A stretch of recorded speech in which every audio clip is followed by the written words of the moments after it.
Calling all beings, y'all. Let's get it. Put your hands together. Put your hands together.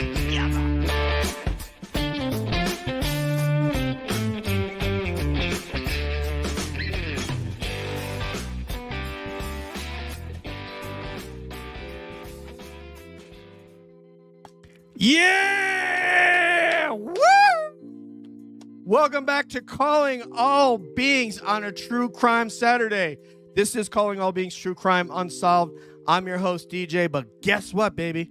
We done solved this crime because my guest that we're going to talk to tonight and his colleagues, both male, female, all over the Massachusetts area done solved this thing because you got all these people doing all these guilty things. Brian, Jen, the other Brian, who Sean affectionately calls Lardass, all the different police officers, all the different cover-ups, the planting of evidence, not trying to get any kind of ring camera video that might show what actually happened that night. I hope y'all are sleeping well.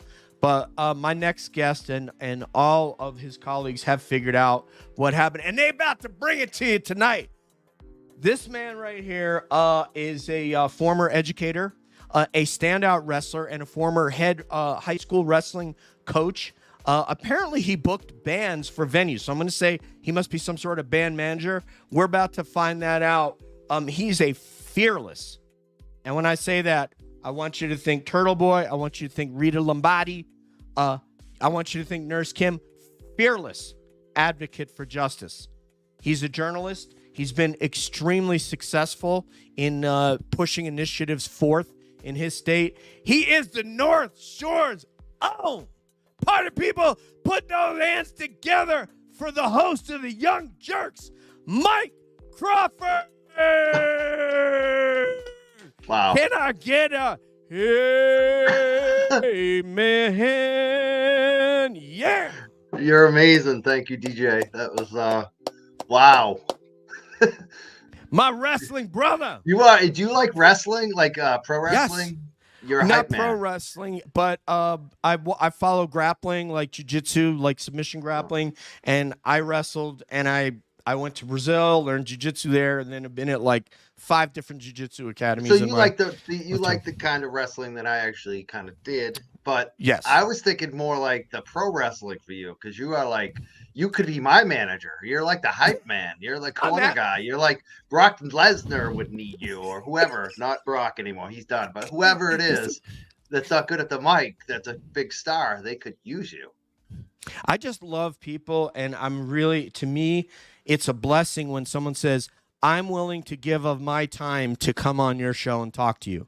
And I want you to know that from the second the show starts until it ends. And that's why I do that. It's not to act like I'm, one of the 80s pro wrestling managers or to feign that I'm sort of a pro wrestling manager. It's really just a genuine outpouring of emotion and how I feel about my guests that are willing to do this. And because you do this.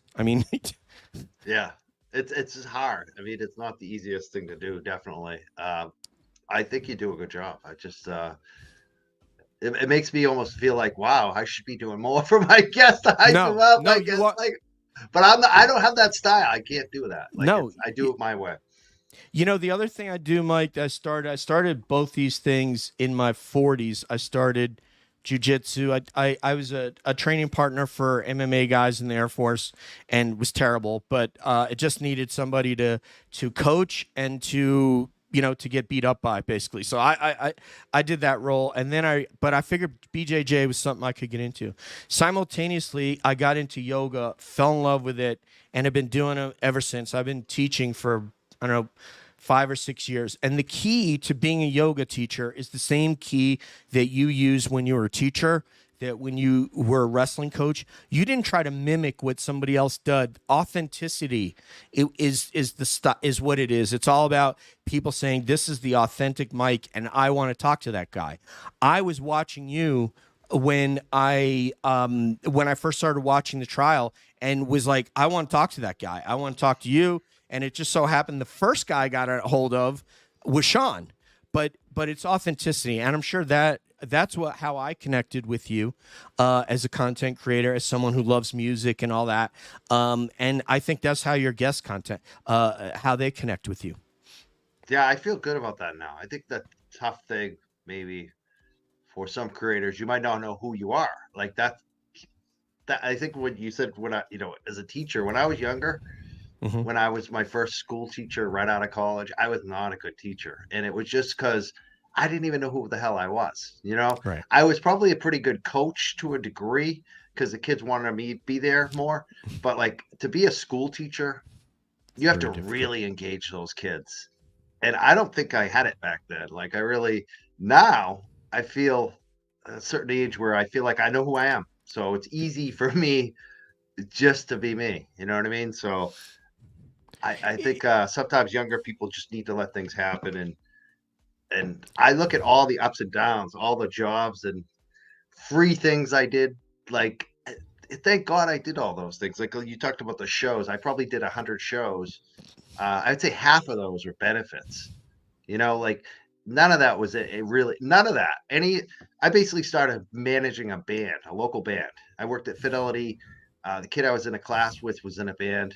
He knew I knew people from my, waiting and bartending, going to clubs and shit that I knew people. So he just said, "Hey, dude, can you book my band some shows?" And next thing you know, I was like, a manager of a band that was not going to make any money, but we did a lot of big shit. And I ended up booking a lot of festivals later, and even like booked this big festival every year called the Boston Freedom Rally. It's coming up in September.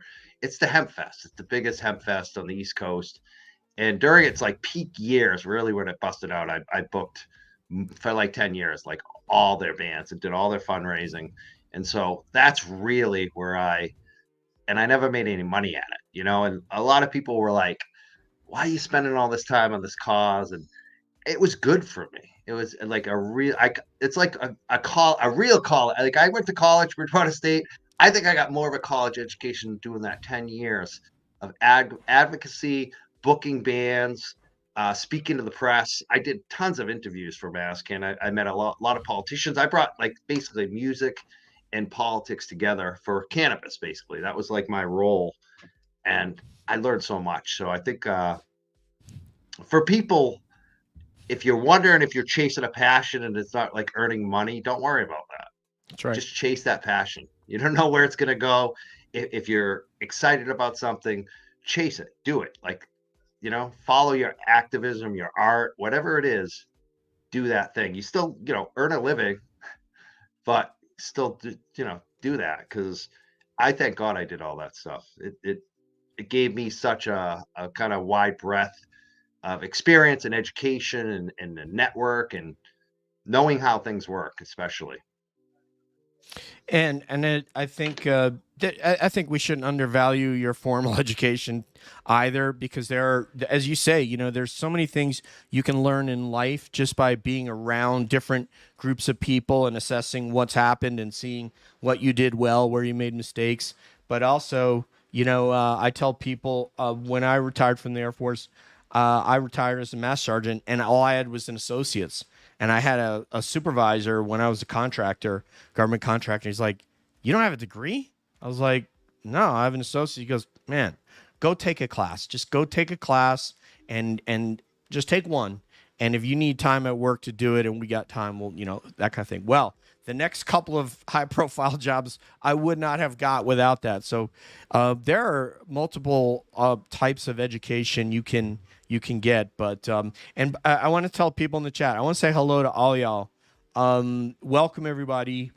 We're about to get into true crime, but I want to ask Mike one very important question first that I've been wondering about since I've been watching him as a content creator. And so let me get into that, and then we're gonna dive right into it. So Mike, what are your top 4 favorite bands? If you could make a Mount Rushmore, a Washington, a Jefferson, a Roosevelt, and a Lincoln, who would be in those 4 positions, sir? That's gonna be very difficult. I mean, right off the cuff. You know what I mean? Are we talking rock bands or just music in general? I mean, I don't want to limit you. I mean, I like to think of it in terms of influential, Yeah. because I some would say people can. influential would be Nirvana and Pearl Jam would definitely be in there. Wow. Yeah. Um, Yeah. that would be like somewhere in there. Probably like the Clash, Bob Marley, Wow. Oh, Tracy wow. Chapman, Really? Terminology. Hmm. Do you know I haven't heard. Terminology? I have not. No. Maybe Graveyard Barbecue. These are bands. Some of the bands I booked actually hip hop. Terminology is he's on this guy who does a content creator named JFK Show Off. He's Oh, I just a connected with him music label. today. Yeah, it's one of his big artists basically on Show Off Wow. Records with Static Selector is Terminology. I'd say Rage Against the Machine. Yeah. I dig it. Okay, so the top four, we had Nirvana, we have Pearl Jam, we have Bob Marley, which is, when I did my top four, I didn't even think of Bob, and I'm such a huge fan of his, and I know his entire story, and I'm a big fan of reggae. I have other I'd say reggae number artists, four, we'll say Tracy Chapman. That would be and Tracy Chapman. that's Is not brilliant. really the top four because I would have like 500. You know what I mean? Like Right. especially the No. locals. I mean, like even like Jay Giles. You know Jay Giles band? Yes, of course. Of I course. met Peter Wolf one night. This guy Asa Brebna. I love Asa. Asa passed away a few years ago. He's a friend who somebody grew up with my girlfriend. He's a great artist, like unbelievable musician, and just a wicked nice guy. I love that guy. And he would always play around town, do art exhibits, and like his art, like he was a musician. He was known for playing guitar. He was in some signed national bands at one point, but he also did art that he put on the wall and sell. And Jeff Beck bought one of his art pieces, and Wow. Peter Wolf used to show up. And Peter Wolf would buy some of his art too, and I think he did some shows with him. And for some reason, Asa just looked at me because we were, at Asa's art show, and he said, "Peter, I want you to meet Mike." And I'm just like, because like that's like the first freaking band, Freeze Frame. You know what I mean? Yes. And here I am meeting this guy, and I've met a lot of famous people over the years, but like Peter Wolf, just like one of the first rock bands ever for me. And it's just like he looks at me and said, "I'll never remember you, remember your name." Like he's like, "Don't get mad." And I said, "I don't care, dude. I don't." It's all good. It's all good. Man. Yeah, I can't believe I'm shaking your hand, dude. And Asa introduced me, by the way. So like that. So there you go. Does your love run cold like Jay Giles band? Isn't that from Jay Giles? I don't know. Probably maybe. Yeah. My love runs cold. Yeah. My Your memory has just been sold. Yeah. Angel is a centerfold. Yeah, that's a great one. I can remember roller skating to that in like, I don't know, ninth grade or something. I don't know. Yeah. So we're dating ourselves here. Mike and I was 80s guys. Yeah. All right, Mike. So you were at the standout today. I typically don't talk a lot about them on air because it's really best if you're there and you see it. But if you guys go on the Young Jurks YouTube, you can see Mike. You can see my homegirl, Suzanne, who's going to be on next week. You can see Peter Maffey. And who else? Oh, and as Kim would say, Rita Lombardi. So I definitely want to have her on the show at some point. She's such a great orator.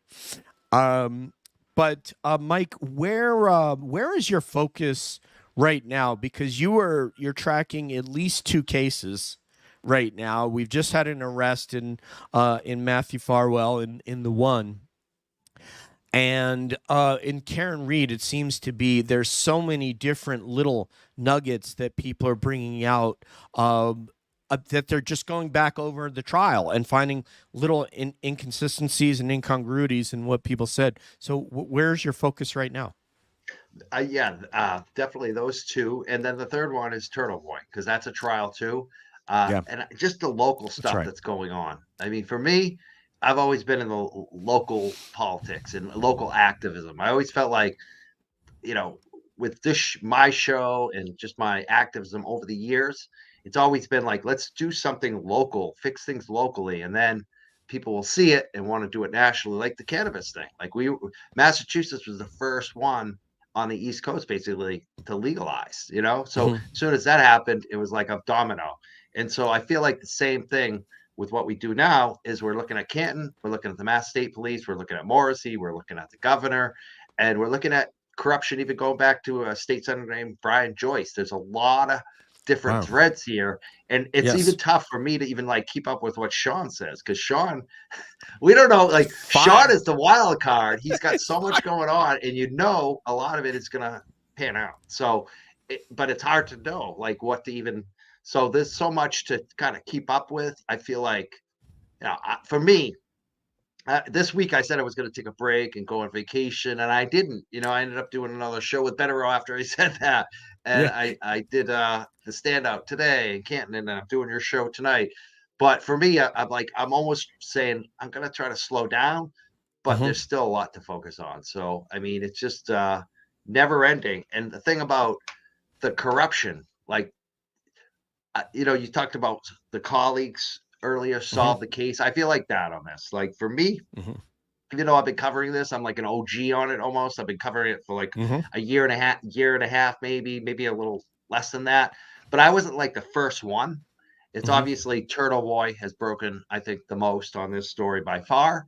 And Kirk Minihane and the cold case. I forget what the case podcast. The case. They Mm-hmm. on Sandra Birchmore, which is the first real coverage of it, like deep. I actually covered it a little before that, but it was like an interview with somebody. It wasn't what they did. They really did a comprehensive thing on it. So those two really broke the story.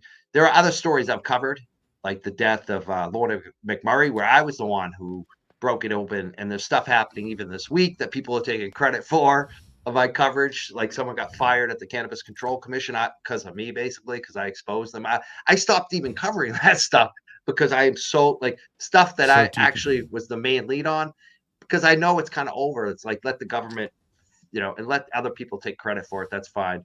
Because I'm on just this big, I feel like supporting what we do is I'm supporting what Turtle Boy's doing, and I'm supporting him in court, the coverage. And I'm also supporting, what other content creators are doing, and having the attorney Better Rohan.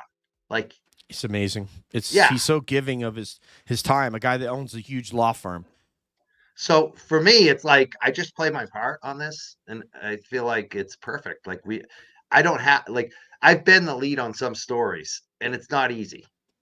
Like I feel like people don't understand what somebody like Turtle Boy is probably going through on this. Like I can't imagine, because I felt, I got this duck today. Somebody gave me a duck. Woo! Yeah. And this person has been handing out ducks all over Canton. And because he's been handing out ducks, Sergeant from the Mass State Police, Tully, showed up with 2 search warrants at their house and did searches of this person's vehicles and businesses and all this other crap. And the reason why is because they're saying that this person handed out ducks is littering. They're saying it's litter. And they're also saying that it's witness intimidation. And I said, what was the real reason? Why did they want to? I asked this person, because they handed me the duck today, and they told me their story. And I said, what was the reason? Why were they coming after you for witness intimidation? And he said to me exactly the same thing that they were coming at me about. And they want this person to like basically make up a story against Turtle Boy. They didn't say that they wanted to make up a story, but that's what it would have to be, because this person hasn't been directed by Turtle Boy. But that's what they want. They want to basically scare somebody into saying Turtle Boy made me hand out the ducks. So I mean, that's where we're at in Massachusetts. So that's why I'm covering it. It's like, this is so easy for us to continue to cover, because of what they're actually doing to citizens, like average people. They're doing this all the time. They're showing up at people's houses. There's videos of it. They showed up at this woman's house recently, a Buchanan. She took video of it. I saw that. It was brilliant. Brilliant. Yeah. Get off my property. And I'm just waiting for them to come at my house, because they keep telling me they're coming to my house. They keep coming at me, and it's just like, for what? Because I responded to some idiot on Twitter that bashed me, and I can't respond back and tell the truth about them. You gonna come at me for that? Like, really? Like that's where we're at. They're trying to silence people with these visits by law enforcement. And I just wonder when the feds or the governor is going to stop this crap. Like this guy handed out ducks, And and yeah. he's got state police showing up at his house because he handed out ducks, rubber ducks. They say that's witness intimidation. I think that's something the governor should be aware of, is those kinds of idiotic things. And I do want to talk about Turtle Boy. I want to show some love to Please Pass the Peppa. I too have been waiting for this collab as well to get Mike on here, and it took me a while, so I'm very gratified that he's here. And Romy, absolutely, what the duck is going on here? I mean, we approach this with levity, but it really is not a light topic. And the reason why is that, let's say, for example, you were John O'Keefe's roommate, and you were, some guy that he knew at college. Perhaps you were a person around his age, a person of color, and you were out at the bar that night, and you had dropped him off at that home and really didn't want to go there. And then had a situation where you waited 10 minutes to go, yo, bro, text me when you need a ride home, because I want to go home and go to bed. This could have been, in the right situation, it would have been difficult. This could have been that person, which means it could have been Mike, it could have been me, it could have been anybody who was on the opposite side. And I know you guys have heard that a lot, but I think we need to take stock in that and imagine that you're getting a knock at your door for something, and you're like, I dropped him off there last night. Surely that camera with the police lieutenant across the street would have shown that, right? And Turtle Boy himself, a man of uncommon valor, and I'm saying that as a person who's had like 12 deployments overseas to Iraq, Afghanistan, and other places. And when I look at what this guy Turtle Boy does, who I'm a political standpoint, like Mike, I patently disagree with the guy. He's a man of uncommon valor, and I support him, and to Turtle Boy. And that's what this is about. It's about people coming together because we see something that's so bad that it could have been any one of us. It could be your uncle. It could be your aunt, your niece, your nephew, your brother, your sister. It could be you. So, Drew, let me answer a couple of questions here. What is CAB? Calling all beings, and this will go into kind of just a little bit of historical that Mike might not know. Calling all beings is CAB, and we were, for the past I've been a content creator for 14 years, starting out with MMA and UFC, and then, like Mike, going out to events and interviewing fighters and all that stuff. And then we started in UFOs 3 years ago and did Bigfoot and paranormal. And I decided that I wanted to do true crime because I wanted to do something that could make a difference in someone's life. And one of our members of CAB, we have 4 of us, myself, Nathan, Deb, and Courtney. She went to Pennsylvania and investigated a missing person named Shelva Rafty, a single mom who's been missing since 2006. At that time, when she was literally in Pennsylvania and pretty much got chased out of there because she got word that she was in danger, and maybe there's some police that work at the DA's office that weren't doing anything on the case. That sound familiar? So she beat feet. She grew up 25 miles from there, and therefore she didn't want to draw attention to her family that could put them in danger. She lives in like Alaska and Montana. She has two homes. In any case, that's when I discovered Mike. That's when I discovered Turtle Boy, maybe on M. William Phelps' podcast when Turtle Boy was on there. That's when I discovered Karen Reed. And so we put the whole podcast we were going to do about Shelva Rafty on hold, and I began covering Karen Reed. And that was, during the trial, in the waning month of the trial, let's say. So anyway, that to answer you guys in the chat, that's how we became. Calling All Beings True Crime Unsolved started before I was aware of Karen Reed, but then Karen Reed and Sandra Birchmore took over Calling All Beings True Crime Unsolved. So No particular question there, Mike, but I don't know if you want to react to that. It's funny how many shows got taken over by Karen Reed and Sandra Birchmore. My show being one of them.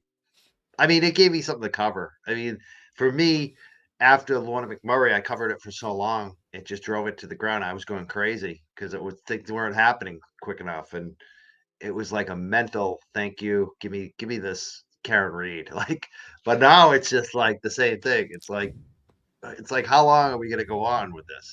How much longer? With Sandra, we feel like we're going to get some justice now, but with Karen Reed, it's like how long will we ever get justice on this? Haas long till we get justice. I think it's of an egregious nature. I mean, I think we draw joint inspiration. I suspect, and I'm speaking for you, so forgive me. I think you're inspired by Bettero, by what the amount of hours that he's putting into appearing, because he's holding it back, but inside he's really enraged.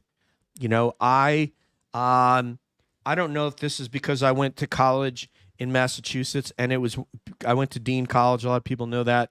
All my teammates, a bunch of them are police officers, because I was a law enforcement major. I'm very passionate about Massachusetts, and I'm inspired not only by the plight of Sandra and Karen, which is the most egregious, enraging thing, but it comes from a different place than me being inspired by Rita and Turtle Boy and Kim and Dave and Mazza Media, Mark and all. And when I say Mark, I mean Mark Mazza and all of you and JFK, doing it in his way, in a totally different way. Who I've contacted him to get him on there. Hey, what's up, hair? That's what I'm saying, man. Mike has hair, Mazza, my brother, and to me, it's another source of inspiration beyond the other things we have in common. So anyway, are you are you inspired, by these other content creators? Obviously, Turtle Boy, you've espoused definitely huge, one. yeah. I would say. I mean, I've been inspired by it. So many. One of the things you said, music. I just thought of one that I should have definitely been on my top 5 by far. Tupac. Oh, wow, awesome. Yeah. He is so popular in the... You know what I mean? My list would be way too long. I love Tupac, yeah. Dude, I love it, man. I need to see, your list. Maybe I should be following you on Spotify, because I have hip-hop as well on mine. I'm trying to think of that Queens rapper that I have that I was listening to the other day that also has a song called One Love, like Bob Marley. So, yeah, I love all different kinds of music. I was listening to the Fugees yesterday, and they have a song I like them. I like Lauryn Hill. So good, of course. Man. Yeah, she's brilliant, man. She is you really and I good. could probably do. I think we could do one just on music, and it seems like the audience is down for it, because they were all talking about their favorite bands in the chat, which was really cool. And one story I want to tell you real quick. So at Dean, I was a walk-on for the football team. I told you I was a scrub wrestler. I was also a scrub football player. So I walked on at Dean. By the way, never played a down of football in my entire life until I suited up, terrified, at Dean. But I told them I had. So he said, you could try out. It's 2-week tryout, see if you make it. So 4 of us made it out of about 8 or 10 that tried out. In any case, one of my teammates and I, Steve Levasseur, native of Massachusetts, who I got in a fight with at practice, wanted to mea culpa and said, hey, Kazoo, which is my nickname at Dean, you want to go to Motley Crue with me? I got tickets. So we go to the Worcester Centrum. He didn't know anything about Motley Crue. I loved Motley Crue, had seen them I met Vince Neil one night. He was waiting. Oh! I got a crazy Vince story, but that'll be too much. The legend. Well, hey, man. At MTV, I had a night at MTV, basically, at spring break. Yeah. Oh, I met them all. I met a bunch of people. But, so go ahead. I think I cut into the Motley Crue story, though. Yes, sir. Go ahead. Oh, no. It just the real quick story. So we went to the Worcester Centrum. We watched the show. He made his way to the front and then came back and said, Kazoo, I got a backstage pass. Do you mind if I go? Okay, he left me. Yeah, I know. That's Julie said. He left me sitting in the parking lot for hours. I wonder what that backstage was like. I bet that was just insane. Yeah, I mean, he was really good looking guy. His nickname at Dean was GQ, Steve Levasseur. I don't know where you are, but I hope you're at the reunion in October. I'm coming to the Dean reunion for homecoming, October 25th through the 27th. For any of you that are around, I I will be bet there. I've been to a lot of backstages. Usually it's boring, but I imagine Motley Crue back then must have been fun. Oh my God, 1985. Yeah, it must Yeah, have been it was wild. Theater of Pain tour. Yeah, yeah. Yeah. Oh my God. I got some other Um, artists too that sure. Go ahead, Styles man. P. These are artists I booked that I love. Styles Styles P. Know him? Styles P. Yep. I had a day with him. I brought him to the Freedom Rally. I smoked up some trees with Styles and got him on Woo! stage, and I made that happen. Me and the guy from G Unit basically made that happen. That was awesome with Styles P. And Tree's another great band I love too. So many bands. If you ask me content creators, I definitely am inspired. Like number one, obviously Turtle Boy, big time. Mazza Media, definitely. Like he Oh, kept me going when I was down. So I'm very thankful for him. Sean he's awesome. McDonough's another one, big time. Like he kept me Yeah. going. Like these guys like helped me when I was going through tough times. And especially like the guests that we have on. Like that's the Yeah. big like I watch other shows, I like other shows, I like to see JFK doing well, and I support all those other shows. I watch them as much as I can. But the thing that gets like me inspired the most is really two things. It's the guest, the guests that come on and who we can feature and how like a lot of times we'll feature somebody and kind of make them like a little star and then next thing you know they're on everybody else's show. Like people sometimes our fans get a little like weird about it. They're like, Hmm. hey, that's Mike's guest. Don't it's but it's kind of the goal. Like you kind of want Right. to Yeah. you No. Yeah. want to like Bettero came on like 6, 7, 8 times, I think, before anyone realized the numbers we were getting from him. And then he was on everybody else's show. And that's like the best thing ever. Like I used to write for like 10 years for Dick Boston. That was always the goal there too. It's like you want the Boston Globe to actually rip off your story. Like that's the end game. That's what you want. So I love it. I love to see, and sometimes I do the same thing to them. Like if I see somebody that's great on one of the other shows, Hmm. I might be like, "Hey, they need to come." And a lot of times it's the fans too, the supporters. Yeah. They tell us like the Las Vegas cops. They kept telling us for weeks and weeks, "You got to have them on the show." And then we Yeah. had them on the They're show, and they brilliant. were great. So like They're the great. fans are the other thing. Like the people watching, I met so many of them today.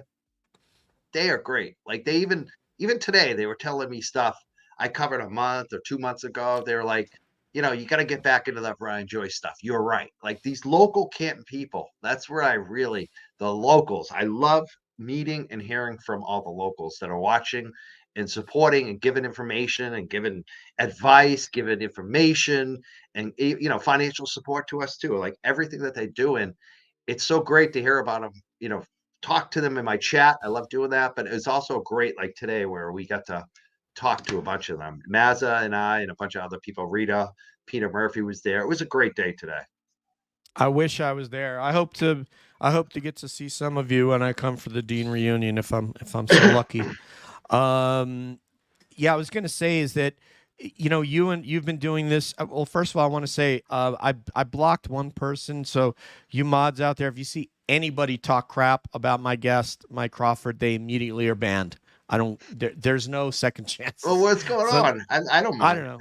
No, Was it a no, troll or no. was it a? It was a troll. It was a All troll. right, It was a whatever. troll. And my new mod is in here, Miss Jessica NB. I don't see her wrench. Jessica, where is your wrench? But you guys will see her on an upcoming episode. She is also a mod for Miss Shorty, and you will see her coming up soon. Where is DJ from? Okay, I am from. Hi, Jessica. Where's your wrench? So who is that? Where's DJ from? That's Steph Annie. Steph. I am from the Hudson Valley of New York, Hendrick Hudson High School, which is adjacent to Peekskill, New York. Peekskill is kind of the bigger town, and my town borders Peekskill, and it's kind of I'm kind of from both, but I'm a Hendrick Hudson graduate, and I also get together with my high school classmates 2 times a year. So summer and winter. Although I moved to Colorado, so this summer, as you know, Mike. So I didn't get to the summer iteration, but I will be there for the winter. So anyway, that's where I'm from. So both of us over a decade in this, and the friends that you make are what is it. It really is a huge part of it. It's not that someone's from Yorktown. Oh my God, hi from Yorktown Heights. Hi, Stace. That's very close. Also, I guess the politician, what's her name? Ocasio-Cortez. She also is from AOC. Yorktown Heights. Very close, yeah. And someone I love mentioned, AOC. yeah, she's lovely. Lovely. That may be lovely controversial to say tonight. People don't like when I mention politics. Well, she was in on the UFO hearings where they brought in David Grush, the Air Force, I saw and those hearings. the GS-15, David Fravor and Ryan Graves, and there were Republicans and Democrats on that panel. You had Matt Gaetz. Luna. You had, Representative Luna, and then you had AOC and Jared Moskowitz, and Nancy Mace from South Carolina. That was very, very eye-opening in terms of UFOs, but we're here to talk about true crime tonight. So we're not no UFOs tonight. So no UFOs. That shit is tonight. interesting, though. I mean, when you have like real serious people like David Grush coming out, it's like, wow, something is going on. Like the military knows something's up, something weird. Real quick about David Grush. David Grush, his education was paid for by the Air Force as a result of his he was a physics major, and when he got in the Air Force, they made him an intel guy. He got to the level, David Grush, where he left the Air Force active duty, joined the reserves. He worked for the NRO, the National Reconnaissance Office, the National Geospatial Intelligence Agency, and then he was handpicked for the UAP task force as another third duty. He hand carried intel into the president. So if you got to know what kind of tickets you need in terms of TSSCI with polygraph, he is as highly cleared as there is. I mean, do you think it's weird? Like the whole thing about this with David Grush, the UAP thing, like basically the government hired this guy to basically find out if there's like UFOs going on.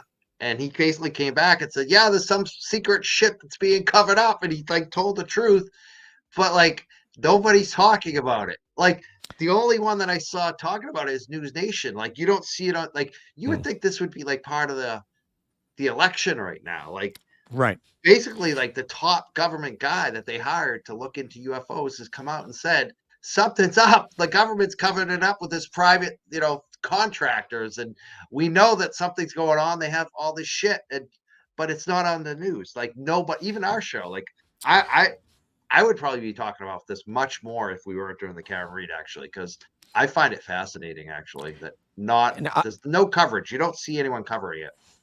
And they do, if you listen, and I'll send you the Ross Coulthart, the 40-minute initial interview. I watched him. He's great. He said it's a 70-year campaign to disenfranchise the American people of this information. But David Grush, he's great. We need I don't understand why every network doesn't have a Ross Coulthart. You know what I mean? Like that's just what I have. Like where are the rest of them? He's brilliant. Yeah. There are more, but they're not. They weren't on the Australian version of 60 Minutes. He's one. I mean, the New York Times, Leslie Kean and Ralph Blumenthal are the ones who broke this story in 2017. But Dave Grush had to file. He basically had to hire an Alan Jackson to defend himself again. He made an IG complaint, and he hired a former IG. I think his name is Rose from the Rose Law Firm. I'm trying to remember what his lawyer's name. But anyway, he hired a guy who was a former IG as his lawyer to defend him because they were trying to attack him personally, his clearance, all these kinds of things. And you and I'll have a dialogue with you offline because I know a lot of the people here are not into UFOs and all that stuff. But there's no question that there is a conspiracy to keep that information and what we've gleaned from crashes that have happened. What ended up happening with Dave, real quickly, Mike, is that when he was on the UAP task force, he was not read into all these crash retrieval and reverse engineering programs. When people found out that he was on that task force, he had people start to contact him that he knew that were read into these programs and saying, dude, there's stuff going on here that you need to know about, stuff that's being funded that the American people don't know about, and it's not right. He interviewed 40 witnesses over 4 years that told him the same stories, and many of them do not know each other. Some of them he knew that, but didn't know they were in these programs. Others he didn't know. When he tried to get access to these programs, because he had his clearance is high enough to be read into any program, they said, and he was administratively assaulted. So we won't go more on UFOs here, but that gives you just a little taste, and it smells very much like what's happening to Turtle Boy and in Canton, and with Karen Reed and Sandra Birchmore, and the cover up. It's just on a grander scale. Sure is. And by better actors, smarter actors than these more idiots. Years. Like you said, 70, 80 years. That's a long time. Yes, and it's a conversation you and I can have, and maybe we can do a future episode where we tell people that's what we're going to talk about, so they don't come here for Karen Reed and Sandra Birchmore, and we inundate them with UFOs. John Fan, Kevin Clapp. So, calling all beings. I'll message you about my wrench. Miss Shorty had to fix mine in her chat. Copy. Okay, yeah, I got. I'm not very educated, Jessica. I can tell you that. Mike is more educated than I am. He was a teacher. This is what we do for teachers. Amen. So not for me. I wasn't. Yeah, I'd say the people who stick there for 10 or 20, 30 years, that they are heroes. Deserve the AM. Heroes. When I had dinner with my high school wrestling coach and teacher. He was my homeroom teacher and wrestling coach last year, and I don't know if I would have been in this place in my career, in my life, if it weren't for guys like him dealing with meatheads that didn't do academics. And I don't think I would have gotten into college and all the things. The day I got into college to Dean, which was a junior college, Mike, I was literally doing cartwheels down the hall of high school because I don't know if anybody else accepted me. And I was like, oh my God, meathead special ed DJ is going to be going to college. So anyway. Great. Yes. I feel the same way with my wrestling coach too. Like, it's funny. He gave me confidence. Like in to kind of like figure out what life's about too, like the winning and losing and handling it, and like you're not going to win it no matter how good you are. Like I think even Dan Gable, the greatest wrestler of all time, lost. So you gotta learn how to lose and come back. Like that's the thing in life, and not no shortcuts. You gotta stick it through, but you don't have to be nasty though. Like my coach was great. I love my coach. My coach was like I just love my coach. His name's Con Madigan. I had a couple of great coaches. Also, this guy Von Hain. Von Hain was probably the best high school wrestler ever out of Massachusetts. He was like our assistant coach one year, my senior year. Also, the guy Ted Curley. All these guys were like Ted Curley and Con Madigan were like Division I wrestlers at UNH, University of New Hampshire. Of course. And, Von Hain, like I said, was pretty much the greatest 4-time state champ out of Massachusetts. Like, they still talk about him. So those guys, like, changed my life. Like, I wouldn't have gone to college because I wanted to go to college just to wrestle. Like, and I had the SAT scores. I didn't have the grades because I never applied myself at all at high school. Like, I was the biggest dink. Like, I was pretty much a loose, like, underachiever. That's what they always called me. But I had issues too, like a lot of, Me too. my thing is mentality. That's the big thing, and heart and all that. And those guys gave it. Like when you have someone like that who invests in you and believes in you as a 15, 16, 17-year-old, it makes a huge difference. So I just I think school teachers deserve every dollar they get. Like I know that people complain and they deserve way more. Every the reason penny, is man. we need like those guys I just mentioned. Same with me. Like we went into other places. Like the system couldn't afford to keep those guys as wrestling coaches. Do you know what I mean? Like they found real careers to go into, unfortunately. Because there's not enough money. Yeah, there's not enough money. So for me, I'm always like, pay these teachers and the coaches more so we get the best, because having the best really does make a difference. Like when I had those 3 guys I talked about, like that made a huge difference to us as kids. They should be paid commensurate with their responsibility. And for the audience that does, some of the UFO audience doesn't know this, but my wrestling coach also. So there was a special ed program. He started it. He was the first one in my high school, and I was one of his students in there. So I went from special ed to special ops, through him, then going out for wrestling. Said, well, shoot, if I did wrestling and I've never done that before, I should be able to play football. I've never done football, and I would have never had the confidence to do that, or going in the Air Force and then going into special ops. All that started back then because I had the confidence. If I could do one, I could do the other. If you could do that, you could do that. It's right. As simple as that. Half my career in special ops, I owe that all to that teacher and to my classmates who gave me the confidence. And anyway, we do have a guest here who asked this. This is Sherry D, and I will ask Mike this question: do we want to share thoughts on Sandra B's lead investigator, John Fanning, Young Jurks and DJ? So Fanning, give me your thoughts on him and that amazing and insightful investigation he did that came up with the answer they wanted that was completely false. I mean, I think that's it. Sandra Birchmore, he blew that case. And he defended it. I know when he talked to Mizzy, he told her, he felt a certain way, so he blew that case. And the fact that he was apparently the person that transported the jurors for the Karen Reed case. Is that true? Can we confirm that? Have you confirmed that? I haven't heard anyone disclaim it. As far as I know, that is 100% true. So, I mean, it's something not right there. I don't trust that guy. I think that John Fanning is under him. If I was him, I'd be shitting a brick. And if he knows anything, he better talk to the FBI, real quick. Yeah. Yeah. I think all of these guys, anyone who's associated with that Norfolk County State Police Unit, and we're talking about Fanning, Buconic, Brian Tully, Guarino, all those guys. I don't trust any of them. And I think there's smoke, there's fire. I don't know. It's going to be interesting to see where they end up. If they're federal witnesses, what? I don't know. I mean, that's the wild card, right? What are the feds?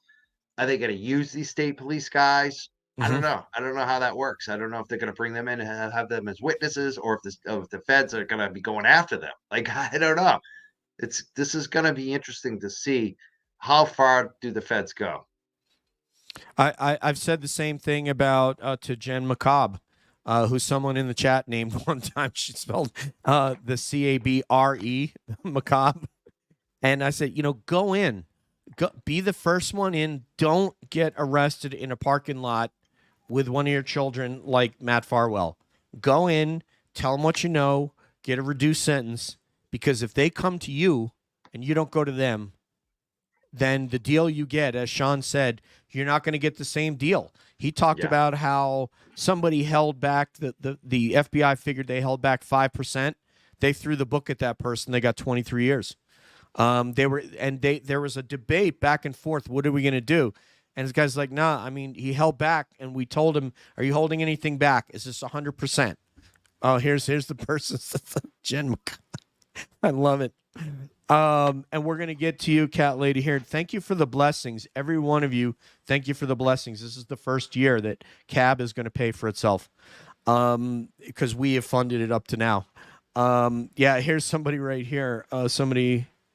hold back 5%, it's over. Yeah, I know Sean said that. If they find out that you held something back, the deal that you cut in it has to be full and complete with nothing held back.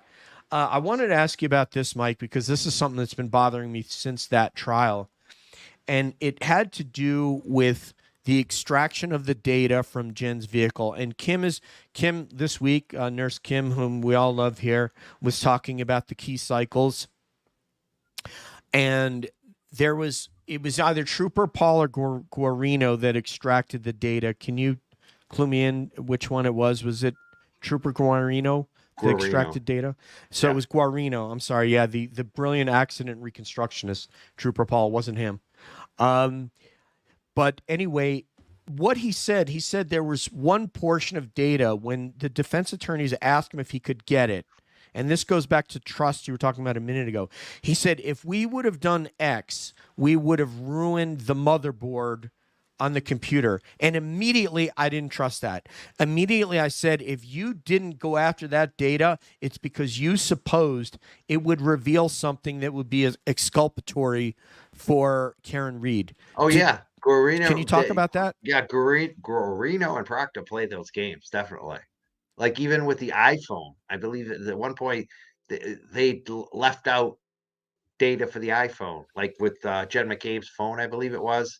I may be getting it mixed up, but they played games with data like that where they'll just leave out data sets for no reason. Like Right. if you're a cop or if you're the state or if you're the defense and you're required to turn over this data and you leave out half the data, why? Why would you do that? Why would you leave out iPhones? Like this is the games that they've been playing. And it's like, no surprise, Guarino's the one that missed all the text that the feds found with Sandra Birchmore. So, like, these guys, I'm sorry, they didn't try hard enough. I don't believe that they tried hard enough. Like, maybe we'll be proved wrong. Maybe we'll find out that they ran into a brick wall and they went to the feds and said, hey, can you help us get this data? Because we have no text from this guy and we think he murdered. I mean, that's what a reasonable detective would do, right? Like maybe the state police are incapable of getting texts that have been erased from a phone. I don't know. Like the feds do have like special tools and special powers, but you would think that if that was the case, they would go to the feds. I don't believe that he did. I don't believe that I they don't believe that. said, hey, please I just investigate don't. this. So what's going on? Like, how does Guarino and how do they just say, you know what? You erased your text. You're obviously not guilty. Like that's pretty much what they did. Like you would think if they came to me and it was my girlfriend who was found suspiciously hung, you know what I mean? Like just pretend it was me instead of Matthew Farwell.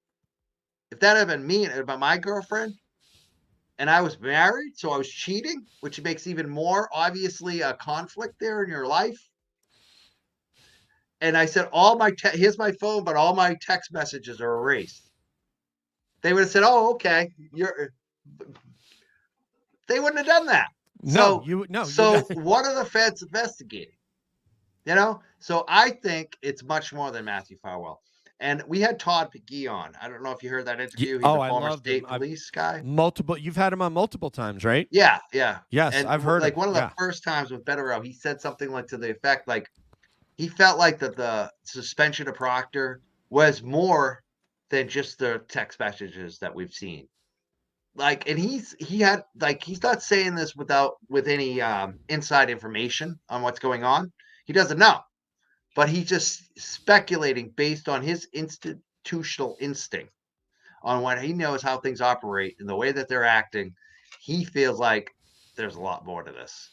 And I feel like that on Sandra Birchmore. Like it's so obvious that there was a cover up here, and the Fed's got to be. I guarantee you they've pulled everyone's info, and there was something that I mentioned today, and it came up today at the standout outside of the camp police. Gentleman said to me, you gotta start, continue to talk about what happened with the state senator Brian Joyce, who basically was found dead. And Brian Joyce was under like federal indictment. And there was like a lot of investigations going on about his corruption. And he was a state senator at the same time as Michael Morrissey. And they were buddies. And they were even quoted in the newspaper, like, these guys were state senators in the same area at the same time, hanging out with the same people, the same party, the same everything. And one is wicked corrupt and got caught being corrupt. The feds charged him. There would have been a lot more unearthing, and then the guy ends up dead. And again, Norfolk County, nothing to see.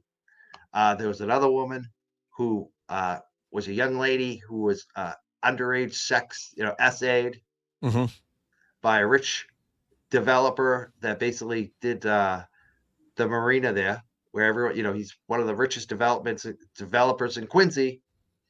And his whole family has been like arrested for all kinds of crazy stuff like violence. And they always seem to get off. And then the young woman ends up dead in a car accident. Like, and it's just a lot of stuff like that where this developer was a friend of Morrissey, giving money to Morrissey. I just want like I think the feds have been looking at Morrissey for a long time. Like even before they got the tip off of Karen Reed. I think they've had their eye on the corruption in this Norfolk County. And I think it's been stifled a couple times. I think Brian Joyce was like they were like, we're gonna get these guys, we're gonna get them all. And it's gonna start with Brian Joyce. And then Brian Joyce ends up dead. So I'm gonna have to look into that because I Suzanne, who's in the chat, who's another. We may have Suzanne on Tuesday with JFK. We got to see if we can sort that all out. yeah, the rich developer, someone said his name, it's O'Connell, just the name of the family. People know that, the O'Connell family from Quincy. Look into them. Yeah. Quincy, I will. real estate developer O'Connell. See all the news stories that come up on this family and the stuff that they've been. And this is the marina where Morrissey has his boat. And this is where I think probably Berkowitz probably has his boat there too. Like these guys all hang out in the same circle. And Bev probably. I don't know if Bev has a boat, but I don't trust her. I don't either. I mean, she's got a connection to Morrissey too. Like her mother and Morrissey's mother worked together. Morrissey's mother was their boss or something like that. At the cafeteria, school cafeteria stuff. Yeah. Can't make it up. No, and so the cat lady says here, can we have a moment for the MSP recruit? I saw his name. It looked like a Latino gentleman that died. He was murdered? It looks that way. I mean, it looks that way. I mean, really? We don't know for sure, but they're talking about broken vertebrae. Like we don't know. I mean, I'm not going to say he was murdered because I definitely don't have enough information, but this does not look good. The family feels like there's more to this than there's. He said it was like a boxing training accident. It looks like much more than that. Yeah, you usually don't break vertebrae in boxing. Yeah. I mean, okay. I want to spend about 15 minutes. If you have questions for Mike, put them in all caps. We'll get them to him. And we want to make sure we're off air in time for Turtle Boy. We got Turtle Boy at 9 p.m. Eastern. So we'll all be watching he on that. Tonight, definitely? I don't know. I assume this is his normal schedule. But he kind of had an off week. That's why I'm wondering if sometimes he moves back a day on Sunday. But I don't know. I have no idea. And please take a break, Mike. Please take a break. Take a break. If you need a vacation, take a vacation. We will hold down the fort until you get back, and we will applaud you when you come back. Yeah, no, I'm not going to need I'm just, a little slow down, maybe. We'll see. Yeah. I mean, there's a lot. I mean, now we got to start looking into this. If somebody can tell us when that recruit was died, I would like to know. I saw that. I'm going to have to dig into that because I saw it on Twitter today. It was a little bit of a busy day. Yes, Aiden is on at 9, says Donna Edwards. Thank you, Donna. So, yes. So, if you got questions, Mike breaks daily puff, puff, walk. That's not a break. We're talking about where he can relax and but that's lay in the sand. They do have a point. They do have a point. That's the people like, how come you never take it? A lot of my customers and my dog walk customers, she used to say, how come you never take a vacation? How come you never take a day off? I'm like, oh, I got my break every day. It's wonderful. I love what you do. I've shared my pets and everything with Mike. Probably he's like, oh man, another idiot sending me his pets. But anyway, I love no. Anytime someone I may not respond to it because I do get a lot of dog and cat pictures, but I'm sure I love every single. How can you not? I just like I tripped over Wendell today. What a beautiful dog that I've met before, and he got scared of me after. It made me sad, but he's such a good dog, Wendell. There's so many good dogs today that we met. It was amazing to see people bringing their dogs today. Much love. That is awesome. And you make sure they have water and those dogs are staying hydrated, Mike. You right. Make sure they get a break. Like that's what kills me is these people that like, oh, my dog can hold it for 12 hours. You might be able to hold it for 12 hours, but would you? And it's not good for you. So make sure your dogs get to go out. Treat your dog like you would want to be treated, stupid. Yeah. Don't be brain dead. All right. It will harm your dog. It will definitely harm your dog. Yes. They should not have to hold it. So Friday the 13th is when that officer passed, Officer Garcia. So yeah, we're gonna have to look into something else. We're gonna have to look into, but yeah, God willing, that something will happen and they will arrest one of these jackasses, and then that person will turn on all of them, and that's why they need to be very strategic. I also want to say I don't believe that the Mass State Police weren't able to recover those texts. I believe they were able to recover whatever text that they wanted and needed to. And I find it interesting. Who is the person that is fighting against them getting Trooper Proctor's? Is that the Commonwealth that don't want they don't want his work phone to be released? I don't think that's quite correct. I mean, I think they're basically saying, well, I mean, technically it is. You're right, but they're saying, and I think there's some reasoning to it. Like they can't just release everything because it would affect so many cases. You don't have to, but you don't have to, right? You don't have to. They can release what's not privilege or what's PII or any of those kinds of things. But it's a good excuse. Bettero talked about this on the show. He said that I think he said this. He said something to the fact that they're trying to like make it like they can't figure it out, which is bullshit. So they are making excuses. They're basically, they're playing games. They are. In every situation, they lie, and I don't give them. My co-host Nathan, who I know you would love to meet because he is an amazing orator and thinker, many multitudes better than me in both areas, and he likes to say, to be charitable with people when somebody does fall or when they do make a mistake or when they do misspeak. He's very charitable with people, and he's a wonderful human being. But I don't give that charity into these guys. And the reason is because I just don't believe them. I think they lie in every situation. They cover, we can't give up his phone because there's so much. Well, release what's not PII, and you say you're going to get somebody independent. Who's that independent person going to be? Is it going to be like Judge Bev's cousin or somebody? Who is going to be that independent person? I mean, I was telling Suzanne yesterday, I heard a Massachusetts lawyer on one of these podcasts, and she's like, oh, yeah. She's like, you know what? Judge Bev, she is great. I'm going to tell you something. Defense attorneys in the Commonwealth and in Norfolk County, they love having Judge Bev. She's because they know they're going to get I'm like, are you kidding me? Get the out of here. We don't believe you. And even if that were true, and I don't think it's true, I think she's someone who wants favor with Judge Bev or knows her or knows someone in her circle. Even if that were true, it doesn't excuse what she's done in this case. And Microdots pointed it out to a degree that hurts my soul. Yeah, it makes you wonder, because I've heard the same things about Judge Bev Cano locally from lawyers. They think she's good, but it's like, how could she be so bad on this one? Like that even raises even my eyebrows even more. Like, you mean she's not always this way? There's something she doesn't like about. Well, obviously she does not like this defense team, and obviously she doesn't like Karen Reed, and obviously she's not impartial. And even with Mark, I quibbled with Mark when he said, Judge Bev's going to be upset. They bring this motion to their court, speaking about the prosecution. Yeah, she wasn't. She yelled at Jackson. No, instead she yelled at Jackson. She wants to be here. She could recuse herself and say, you know what? I'm going to go and take the run-of-the-mill trials and go hang out at my beach house at the Cape. She wants to be here to put her thumb. She's, it's like the Rolling Stones. She has Karen Reed in the defense team under her thumb, and that's where she wants it. She won't recuse herself, and I'll bet my retirement on that. Remember with the Barrett video?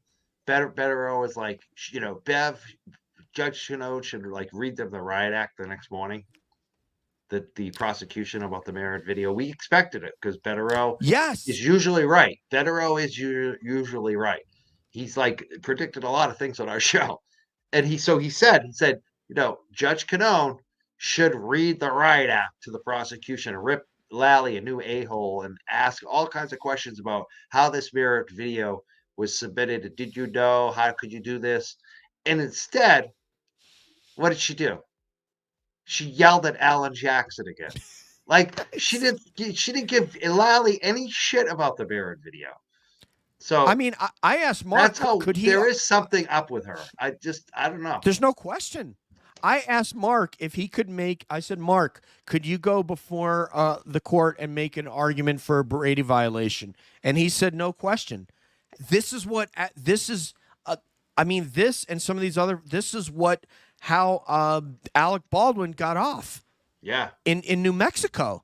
Yep. I mean, but she is cheering for the prosecution, and it makes me sound like a conspiracy theorist.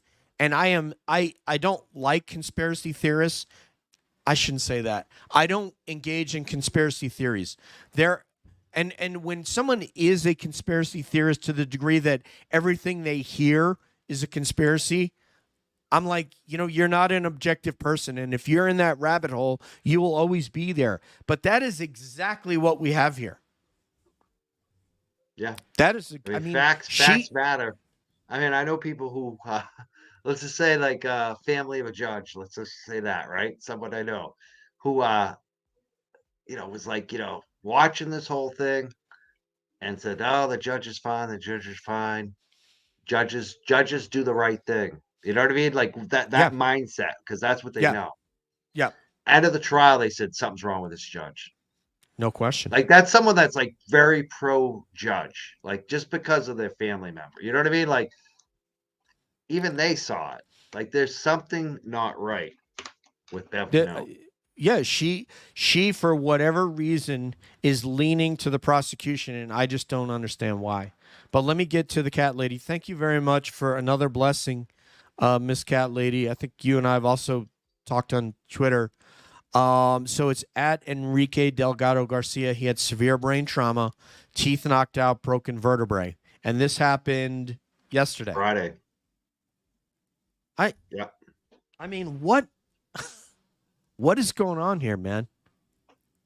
I mean, this doesn't happen in Ranger School. So how the hell is this happening at the police academy? I don't know. They've had a lot of issues at that police academy too. For years, they've been talking about how to fix it, reform it. Yeah, Peter that's why Peter wanted to ask. He had some questions. He's been trying to contact some people who are active duty police officers now that over this issue to find out what's going on in training, what's not happening. I'd like for a second. I don't know if we have any questions for Mike, so I do have one. So just watch the priest trial motion. They were all against the defense. No question, Becca. I mean, that is what Microdots pointed out, and it was excruciating. I had to turn it off because I was at the gym working out, and it just made me angry. It's where's the camera footage? Exactly. Turtle Boy identified both those houses across the street that have the camera. I hate to say one of my teammates was is a friend of was it Kelleher, Lieutenant Kelleher? I know him no? Too. Yeah. Do you know him? I went to Bridgewater State with him. I used to drink beer with him. My roommate played the same position the same year. You know what I mean? They were like we were all like freshmen together, and he basically played the same position on a football team as my roommate. So Kelleher used to come over and we used to have some beers together. Like I know Tommy. He's a good guy. You and I'll have to talk off. I haven't talked to him in years. You know what I'm saying? But there's something related that. But in any case, him not having the video. How do you go to sleep at night, Mike? If you have that video, and you watch that damn video, and that guy get out of the car, and walk away from the car and watch her pull away. I gotta say though, we don't know he had the video. I mean, I get why people are question that. And maybe it's just because I have that personal thing with Tommy. I like Tommy, like growing up, like when we were in college. I thought he was a good kid. But I guess I want to give him the benefit of the doubt because I have a Ring camera out here and it's not always turned on. Number one. And number two, like it depends on how you have that set. You know what I mean? So I don't know how if there's a lot of cars coming through, maybe he doesn't have it set on the street. Some people just have the motion activated when it gets at a certain part of the screen. So I don't know. I mean, I think there is something funny to it, but I don't want to say that we know he captured what happened because we really don't know. Like we never know how those cameras work. But remember, I told you how I assume the worst because of the players involved. I get it. So I have to go that way. I do too. Because of the solo cups and the bag, right? Yeah. So you gave them. I mean, I think he must know something's up. Yeah. If you look at Tommy Kelleher too, like we haven't seen him anywhere.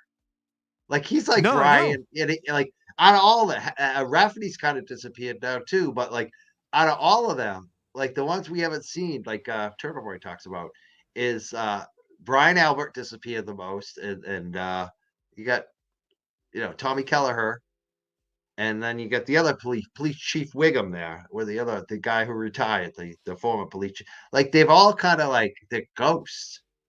It almost makes you think that they know something's up, so they don't want to be seen. Let me ask you something, Mike, and I don't want to impugn your friend again. I have a third-party connection. Like I said, one of my. I'm not gonna. I think I want to say that too. Like I wouldn't consider Tom a friend so much, even though I probably use that word. He's a guy I knew in college that I had a couple beers with. You know what I mean? I liked him. He's a good guy. A friend. I think a friend is someone you talk to in 20 years since then. You know what I mean? Like, yeah. No, absolutely. Maybe it was a good guy. Might be the right word because if he gave. So, tell me, in your opinion, why did he give them solo cups and a Stop and Shop bag to collect evidence instead of getting on scene as a lieutenant and going, what the hell is going on here? Get the tent in here, secure this scene. We have a Boston cop that may be dead here. And so why does a good man not do that? I think you made a good point. You know? Yeah. Because it doesn't seem like they ghosted. They didn't want to be associated. They were like, if this blows up, I don't want to be the guy who's holding the bag, so to speak. You know what I mean? No pun intended. I mean, I could also see where he could say, especially with Kelleher living across the street, there's a conflict of interest here. So I'm going to back off because I'm the next door neighbor. You know, I could see that. But at the same time, wasn't he the assistant? I don't know if he was. He was the assistant chief? He was the lieutenant. So I've spoken about this with Peter Murphy. Yeah. And he said that he was the lieutenant at the time. And I guess I don't know if he's assistant chief now or deputy chief now. The deputy now, yeah. But he was the lieutenant at the time. So you're going to tell me this guy he knows Brian Albert. So you're going to tell me that if that was Brian Smith, that he doesn't, and there's a Boston cop laying there, he doesn't come out of his house. Yeah, you're right. And go over there and here's a Stop and Shop. Hey, where the hell's your gloves, guys? Where the hell are your Ziploc bags? Where's your gauze? Where's your tweezers?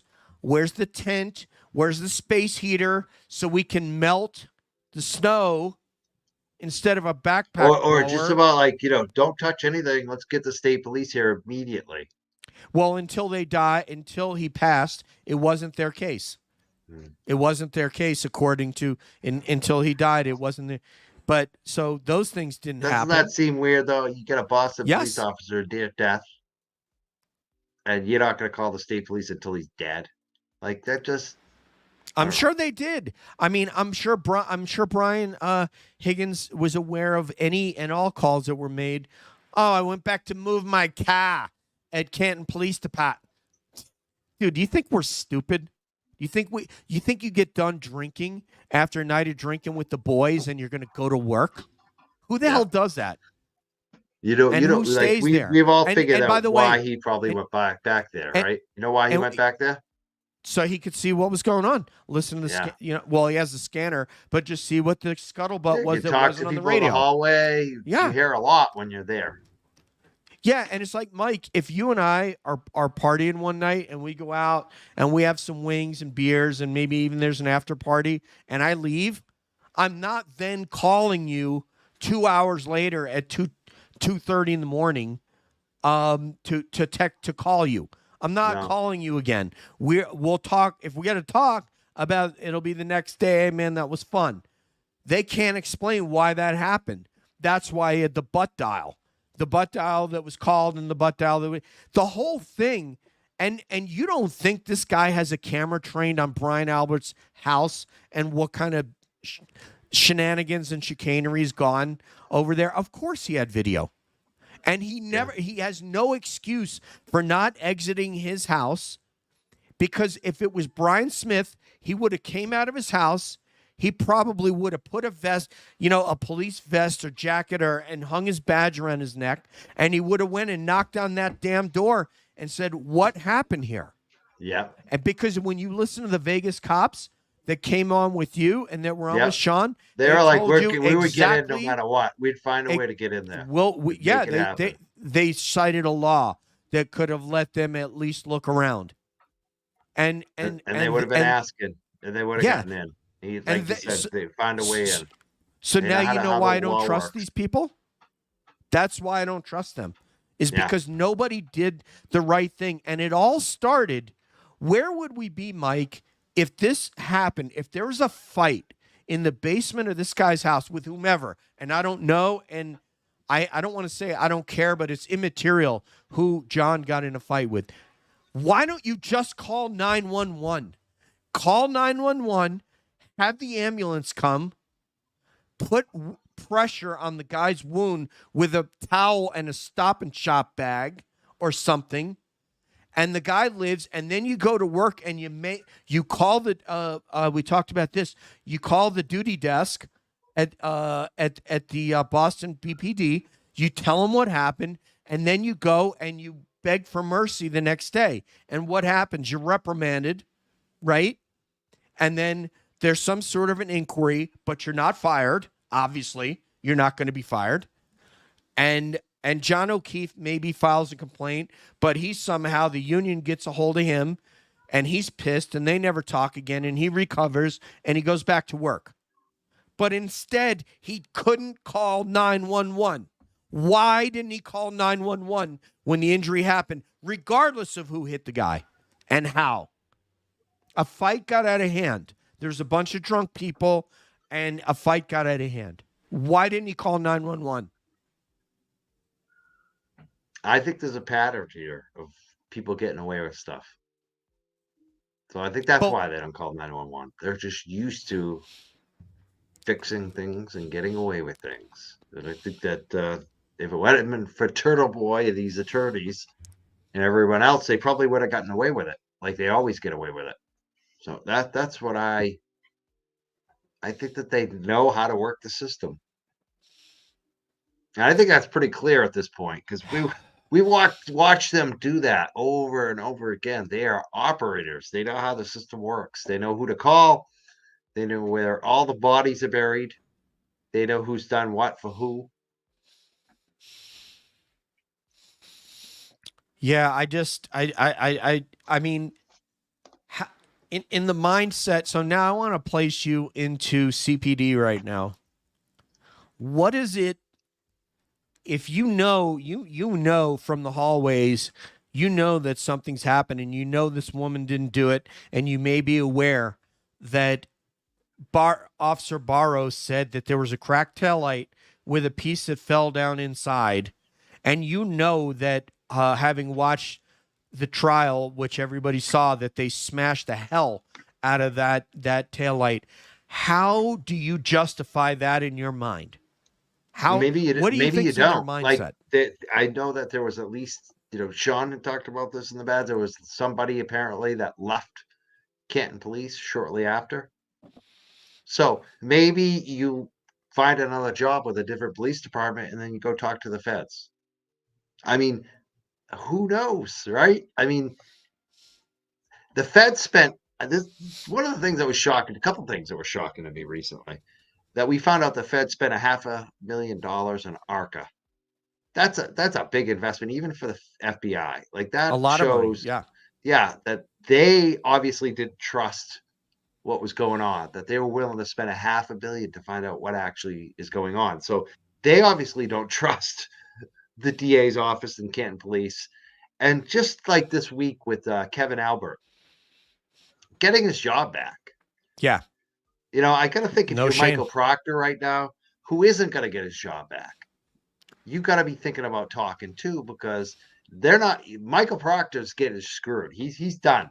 Where Kevin Albert, Mhm. his life is going to move on, and Yeah. we don't even know from the Canton Police or the Select Board. They said they hired a third-party independent investigator of this. Yeah. Who was it? Who got hired as a third-party investigator? And Judge is Beth's there a cousin-in-law. report? Why? Like in most cases where you have a scandal like this, you have to hire a third-party investigator. Usually, what happens in most towns that aren't corrupt shitholes like Canton, Massachusetts, with the crappy select board and the police chief who are like Mickey Mouse show, usually they'll post it up and say, hey, this is what we can release to the public from the third party investigation. None of that. We have no information. We don't know what they investigated. We don't know what he did. We don't know what the police chief did. We don't know who even investigated. Like there is no information coming from them. It's so shady. And I just think that at this point, you would think that they would actually get a clue and actually do things a little more professionally, especially when you have the FBI there. But again, I think it's there's a reason for that, right?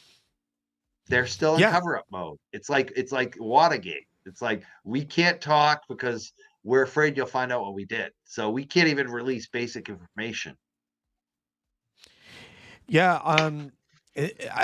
I think that I think what's going to happen though is hopefully is that in this case one of these guys like Proctor, I don't know what he's thinking. I don't know what he's making as a PI. You know, if this is going to make him turn.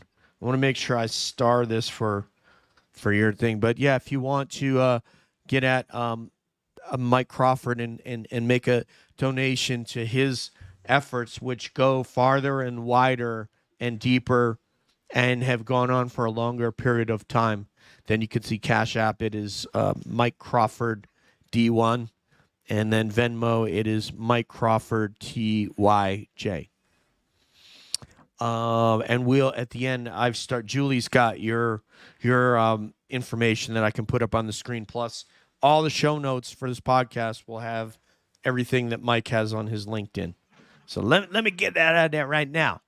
So yeah, I like to think that that there is something that they can do, that the crash daddies, if they're engaged again. And one of the things, Mike, I wanted to pass by you, and you guys if you got questions for Mike, you got about 7 minutes to get him in there. I think that they should get a like vehicle. I think that they should have one of those, and I'm not trying to be funny here, a crash dummy that they use that is made of the biological like material. Often they'll put animal guts inside, and it's made of a certain type of construction whereby that it is as pliable and as rigid as a human body, and it has a sort of exoskeleton that keeps it taut. And I believe that they should hit that they should put that arm at 90 degrees or whatever they assert, and then they should back a Lexus 470 up into it going approximately 24 miles an hour and see what kind of damage that they can extract from that dummy. What do you think about that? I don't think the glass thing was convincing. And I have another question Who to do ask you you about the think should glass. do that? Yeah. Would you say you think Crash daddies. Oh, Crash crash. daddies. I mean, I think they would Yeah. love to do that, but I mean, who's going to fund it? You know what I mean? They're not just going to do something because. So it would I be know the who's gonna Fed's going fund to pay it. for that.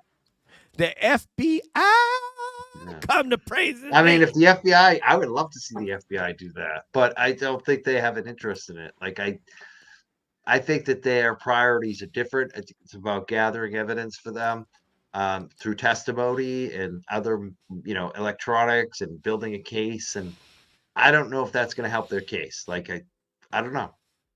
Do I you think the think? defense would love something like that, but Yeah, I don't think the defense has enough money to pay for something like that, and I think it might hurt.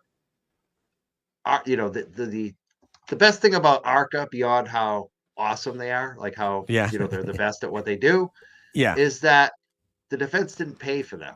Karen Reed didn't pay for their information. That's right. So I think that if they were going to give ARCA money, they would probably be worried that would hurt their credibility with the jury, especially since that came up in Turtle Boy's interview. So I think that probably won't happen.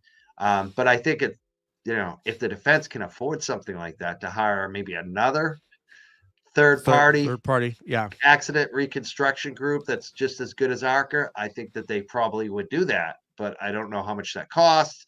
And I imagine money is probably an issue at this point. So I think people should definitely donate. FreeKarenReed.net if you want to donate and support Karen Reed. I think that would help. And I think that the state are the ones who should try to come up with something. They have nothing. Obviously, they can't bring up Proctor again. They're probably not going to bring up Guarino. They're probably not going to bring up Bukaki again. I mean, they're losing their best witnesses, apparently. I mean, maybe they bring up Buchanan, but I just have a feeling that Buchanan and Tully are going to even get into some trouble here, too. So, but we know Proctor and Trooper Paul, you can't bring them up again. So what are you going to do? They're going to have to hire somebody. They need to find somebody.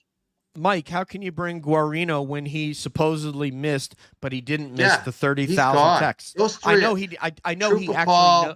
He knows those texts exist. They can't bring them up. Those three are done. He knows those texts exist. He knows that. He just elected not to find them because, like I said, every time you think somebody could do the right thing, they're not going to do the right thing. The only way. How do we get Trooper Proctor's personal cell? That probably came from the feds, right? How do we? I know we didn't get it from the prosecution. That's for sure. Exactly. So it's the feds are invested in this. That's one of the things I've counted on. A couple things for me, like I took a break because I was freaking out with the pressure, and I started even doubting everything. And it got back to two things, like the feds, number one, but the big thing is the car. The car and John O'Keefe's body. It doesn't match. It just doesn't. There's I'm not a accident reconstruction guy, but just logically looking at it, I could see what ARCA could see, and then ARCA obviously takes it to another level. They're looking at stuff that I can't even comprehend. So on a basic level and even a complex level, the accident, the car doesn't match the body, and so she's innocent. End of story. Everything else doesn't, that's what I always come back to on this. If it looks like a duck, it's a friggin' duck. It's a friggin' duck. Like a duck. All right, and on I that want to know note, if Chris Albert is upset right now. Is Chris Albert Chrissy, file witness intimidation charge against us because I'm showing a duck? And the duck says on the bottom, it says, what does it say? It says IYKYK. I think it means if you know, you know. You know? Chrissy, let me tell you something. Man. Apparently is witness intimidation. That gets the Mass State Police sent to your house. And Brian Tully gets warrants and subpoenas to search your vehicles and your house and your business. For rubber. Chris Albert got upset because you gave out some rubber ducks to people. That was a guy I talked to today. Good guy. I think he's in the chat. I think I saw him commenting. I didn't give his name out because I wasn't sure if he's comfortable with me putting it out there. But this is the stuff that they're doing. They can't afford to do a real investigation, but they investigate citizens protesting with ducks. And I want to say something else to as Sean not affectionately calls him Chrissy Albert. You know what? You wouldn't. Come at me, I think Mike and I are pretty confident you wouldn't wipe the street with Turtle Boy. And I'm going to tell you something, Sam Nagel, because we found out what your name is. There is no way on God's green earth you would have mouthed off to Turtle Boy if you were in an alley somewhere with no backup. Yeah, that kid's You a would've- punk. That kid is such a punk. You are a puss. Yeah. And there is You know no what? way You know what you would have Sam mouthed Nagel off to needs? Turtle Boy. Like Not even 50 close. cross faces to the face. Oh, Come easily. practice with me, Sam Nagel, for a couple Oh, days. definitely, man. Definitely. You Front won't be headlock. so touchy and mouthy, buddy. Front headlock for days on you. Yeah. It's not going to be good. And then trying to lateral drop. Lateral drop. That's what Boom! I'm looking for. John Jones' I'll move, give him the lateral the move drop. that broke my back. Yep. Yeah, I'll lateral drop you, and then we'll pass guard, and then it's gonna be That kid is such you're gonna be punk. crying When from he, mommy. When he touched Meredith, that was just such That- a sleaze move. dude, It's like demeaning. That's what showed Sam Nagel what a puss you really are, is because no man would do that, and under no circumstances should you ever go up and touch a woman that way. And if you want to beef up with Turtle Boy, I bet you he will meet you somewhere, and you're not. And when he walks away, you're gonna be looking at the stars or the sunshine. Yeah. And you know that. You know that you wouldn't mouth off to that man, Turtle Boy. You know that, and nor would you, Chrissy Albert. Yeah, what a Nor punk would he you. is. Yeah, too. Any of us. Chrissy any Albert of us, is such a punk.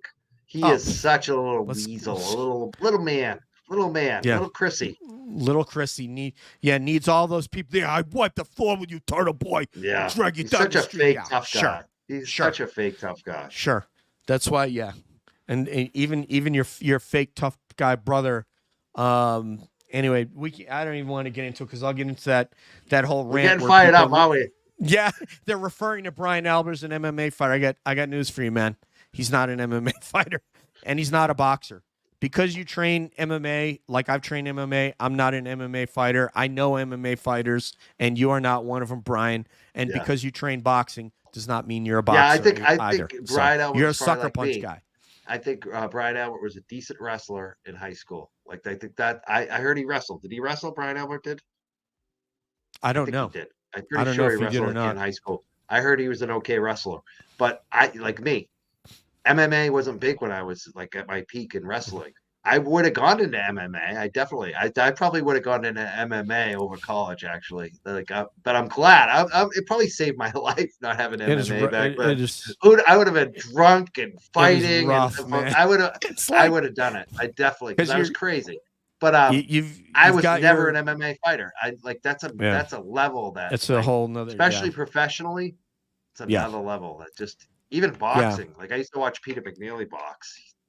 Yeah, just being in the room with those guys, you have a wrestling cardio, and you're using that cardio, and then all of a sudden you have to stand up, and now your hands have to come into it, and that's the most difficult thing. Now you have to the boxing cardio, and then there's kicks. I remember seeing one of my training partners. He was a wrestler from California, and one of my other training partners leg kicked him so hard, and he was in so much pain. It's just so there's all these different things, and if you listen to the Randy Couture's and the Chael Sonnens, they'll tell you their journey from going from wrestler into being able to absorb leg kicks and it's funny, being able to strike and move your Mazza head. Came to the rally today and he had a big bandage on his neck, and I was like, "What the hell is that?" He's like, "Oh, I was sparring in karate with it."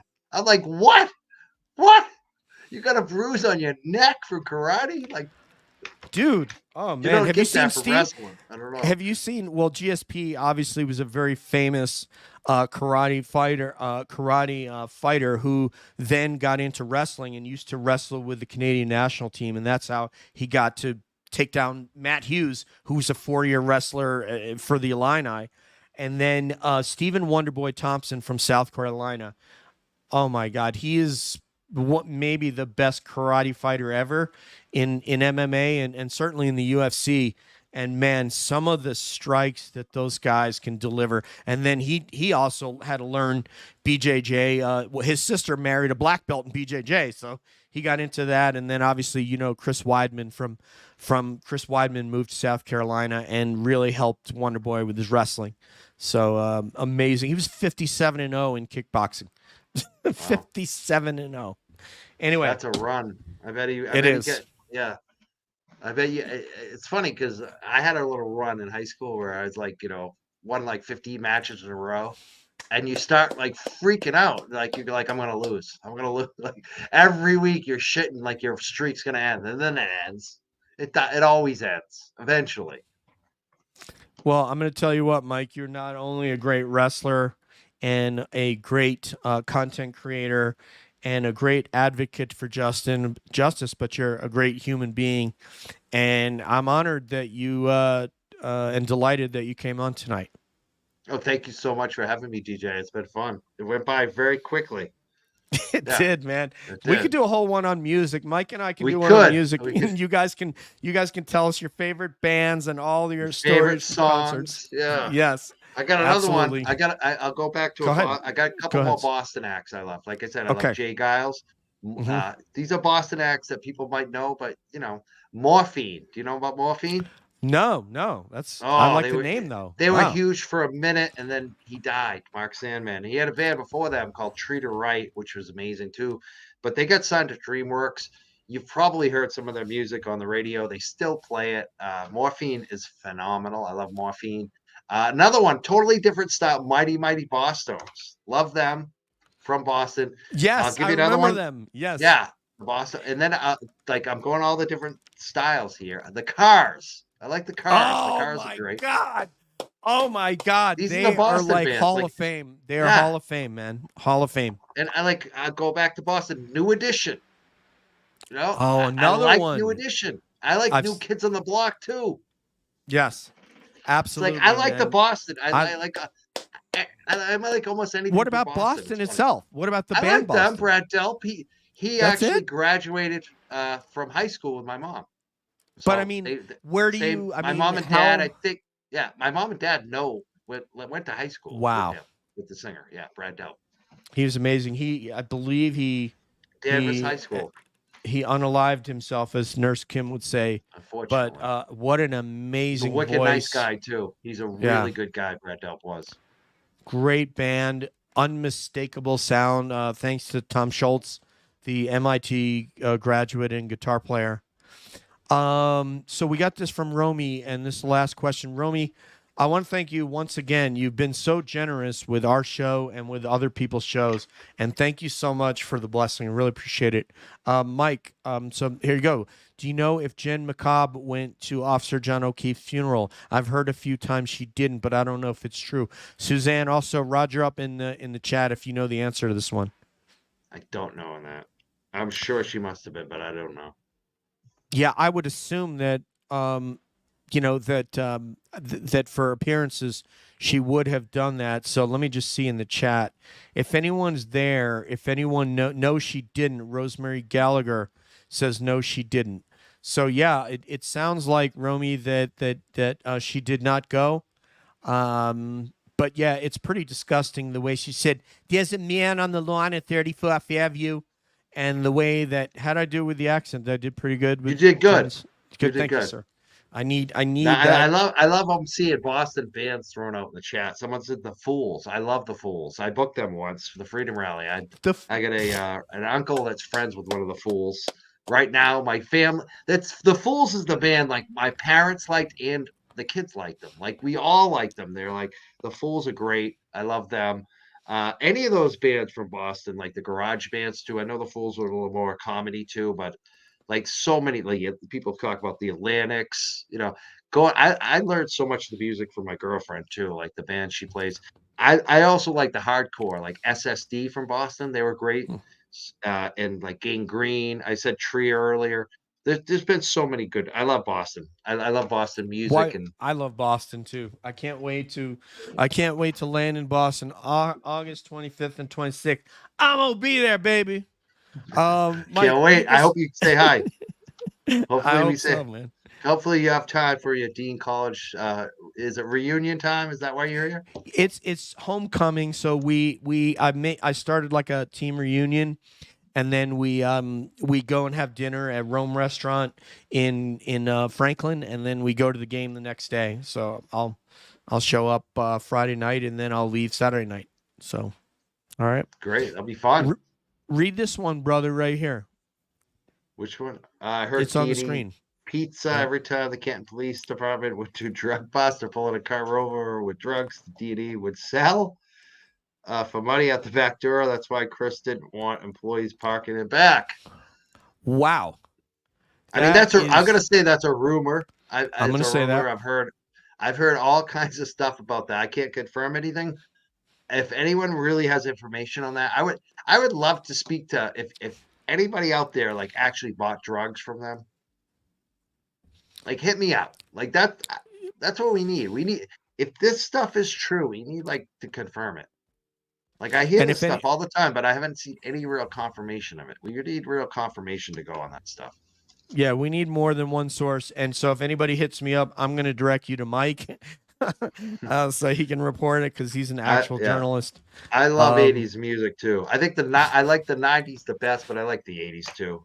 I'll tell you when I was a little kid too, I liked like the hair metal a lot, like Twisted Sister, all Oh, those bands. You name it, I like them. I like this band called Dawkins. I loved. I used to love them. But oh my Skid God. Row, everybody. I mean, I just so many bands back then. Rat. Rat, oh my Rat Rat. and Roll. Oh, Lay it down. yeah, the best Lay Rat it. was just that first song. That Round and Oh Round my is such a God. great song. No, well, listen to Lay It Down. Lay It Because Down was Lay It good, Down. but Oh my Round and God. Round is something you can hear that on the radio right now, and it's just a good song that anyone would like. Like average like grandma will like that song. Can I give you a Twisted Sister song too? And there's a Yeah. live version that's really good. The album version's good, but I'm the guy that will look through YouTube to find the best live version of whatever song it is. And there's one called is it called I almost said The Case, which made me think of that. The price, The Price. The Price. Yeah. you gotta pay. Yeah, I like that Yeah. song. I That love was that from the song. second album, I believe, right? Or third? I don't know. It was one of Yeah. the follow-up albums. Yeah. Yes. Yeah, And I there bought that one as a kid. Definitely. it's I good. saw him too. We met him, but he ran D. away from us. Snyder? Yeah, we were Oh coming my back. We were a God. bunch of dudes coming back from like Jamaica, and he was at the airport, and he ran away from us because we were so obnoxious. We were like, "I want to rock," and he's like, "F you, I don't want to deal with you." I I love don't that. blame him. I love But D. Snyder, and I like what's his name, Sebastian Bach. They're on Twitter. I like them. I follow them on Twitter. They're great. oh, Bruce Springsteen. You know, a couple weeks oh ago, wow. what's his name, Little Steven. I love Little Little Steven, Steven. I yeah. like his activism. I like his music. Little Steven was on Twitter, and he was talking about Howard Stern and Pearl Jam. They were all at the concert together.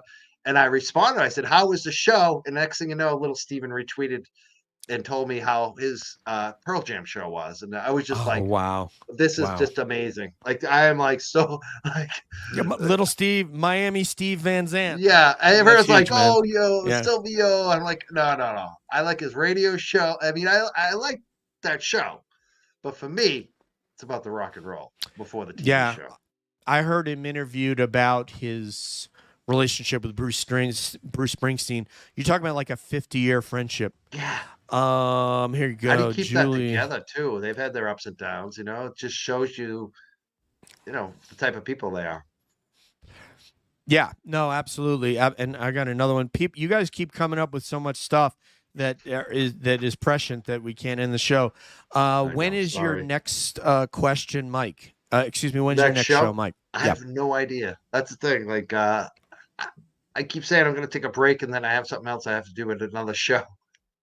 But I don't plan it. Like I always try not to plan ahead, because for me, if I plan something ahead, and then something else happens, and I want to have it on, I don't like to be tied down, And I kind of just like to follow my heart, and I feel like it works for me. Like I always come up and with my life being so busy too, it's just practicality. It's hard for me to book anything far out. I did it for you with this guest, I appreciate this. But I don't do it a lot because there's just I have to keep track of a schedule for the dog walk business that I run, and I love it.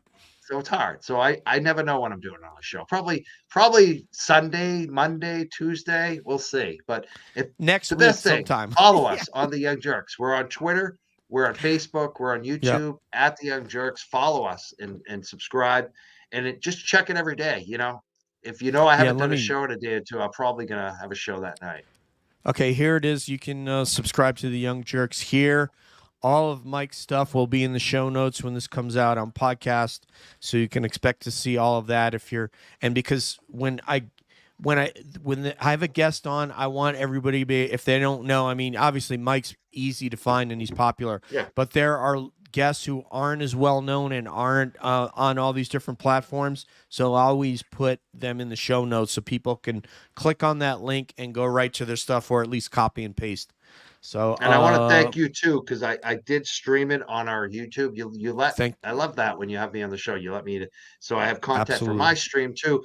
People watching over there. I pinned at the top in the YouTube stream for the Young Jerks. If you're watching it there, I pinned at the top a link to your YouTube, Calling All Beings. So I hope anyone that's watching it on our YouTube on the Young Jerks that they click on Calling on beings and subscribe to YouTube, because you've been supporting us and you've been doing good work. And I hope all of our people watching hit the subscription button for you as well, DJ. Please. Thank you so much. I appreciate that, Mike. Yeah, likes and subscribes all around. It helps us to make something back for the software and the subscriptions and all this stuff that we use to create these shows and Canva and everything else. There's one last thing. Prayers for Mr. Garcia, only 25 years old. Thank you, Michelle. Yeah, that is the most important thing that we're doing is, Sandra Birchmore, up there, communicating with Mizzy.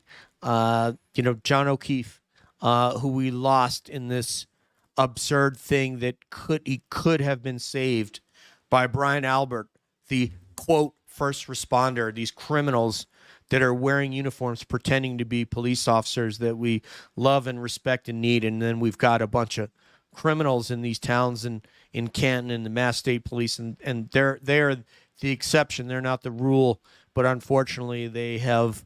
You know what? You got on our radar, and you're going to stay on our radar.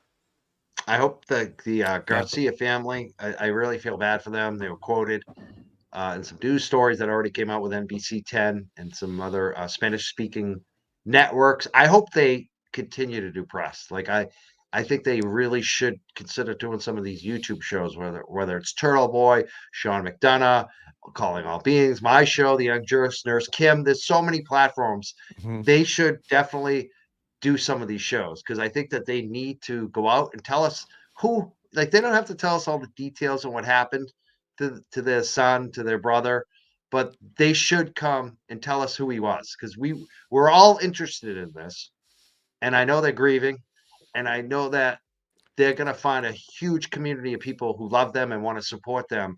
And I think it will help the family. So, not to be exploiting, but I think it would be very helpful. And I think it will also cast the spotlight on what's going on. I was very glad to see that 3 of the family members were quoted in that story at NBC, because if they don't speak up, if they don't continue to do what they did, the story's going to go away. The state police doesn't want people to know who your son and your brother was. They don't want to. They want to pretend this never happened. The governor of Massachusetts doesn't want to talk about your son and your brother. So you have to do that. And if you come on these shows, it will blow up. It will blow the F up, and everyone will love you and want to support you. So I'm begging the family.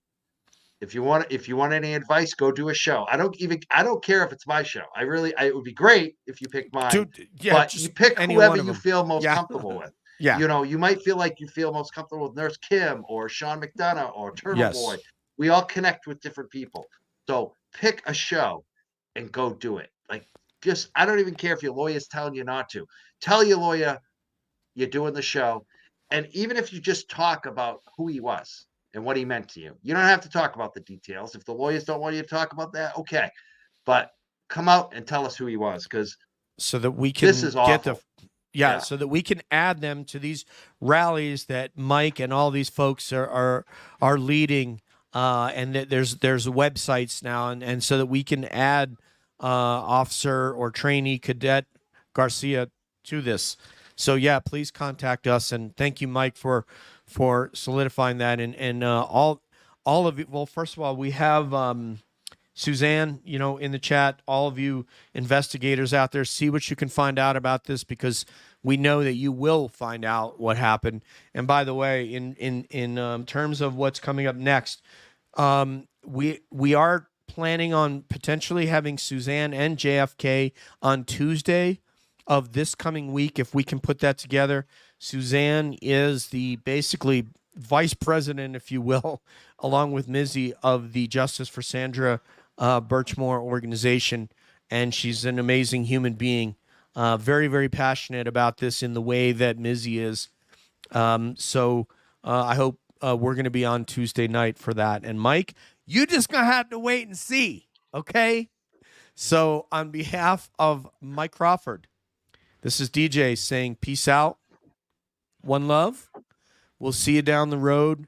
And of course, we're always wondering what's up around the bend.